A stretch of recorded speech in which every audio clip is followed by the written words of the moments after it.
பார்த்துக் கொண்டிருப்பது காரைக்குடி நியூஸ் 360. உயிர் இருக்கும் போதுதான் உயிரை காப்பாற்ற முடியும். ஜனநாயகம் இருக்கும் போதுதான் ஜனநாயகத்தை காப்பாற்ற முடியும். பாஜக மீண்டும் ஆட்சிக்கு வந்தால் ஜனநாயகம் இருக்காது, சர்வாதிகார ஆட்சி வந்துவிடும். கார்த்திக் சிதம்பரம் பேச்சு. சிவகங்கை மாவட்டம் காரைக்குடி தொகுதி காந்திநகர், நெசவாளர் colony, Kazhanivasal, Burma colony, Meenakshipuram உள்ளிட்ட பல பகுதிகளில் காங்கிரஸ் கட்சிக்கு வாக்குகள் கேட்டு சிவகங்கை காங்கிரஸ் கட்சி வேட்பாளர் கார்த்திக் சிதம்பரம் பிரச்சாரம் மேற்கொண்டார்.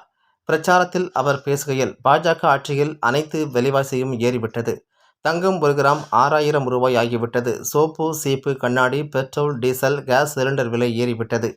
எல்லா விலையும் குறைய வேண்டுமென்றால் மத்தியில் ஆட்சி மாற்றம் வர வேண்டும். தமிழக அரசின் மாதம் 1000 ரூபாய், மாணவிகளுக்கு கல்லூரி படிப்பிற்கு மாதம் 1000 ரூபாய், கட்டணம் இல்லா பேருந்து பயண திட்டம் ஆகியவை தொடர வேண்டும் என்றால் தமிழகத்திற்கு அதிக நிதி வேண்டும். நாம் 1 ரூபாய் வரி கட்டினால் 29 பைசா தான் திரும்பி வருகிறது.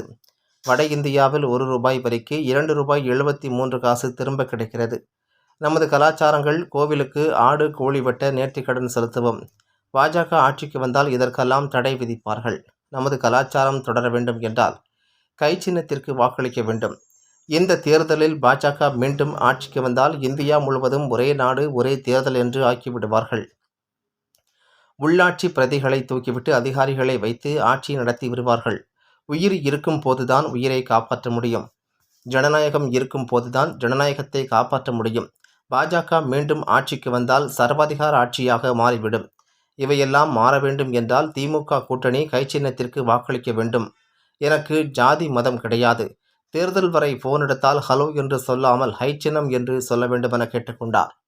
இந்த பிரச்சாரத்தில் காரைக்குடி சட்டமன்ற உறுப்பினர் மாங்குடி, காரைக்குடி நகரமன்ற தலைவர் முத்துத்துறை, துணைத் தலைவர் குணசேகரன், சாக்கோட்டை ஒன்றிய செயலாளர் சின்னத்துரை, ஊராட்சி மன்ற தலைவி தேவி மாங்குடி உள்ளிட்ட பலரும் கலந்து கொண்டனர். காரைக்குடி நியூஸ் 360 இணையதள தொலைக்காட்சியை லைக் பண்ணுங்க, ஷேர் பண்ணுங்க, மறக்காம சப்ஸ்கிரைப் பண்ணுங்க.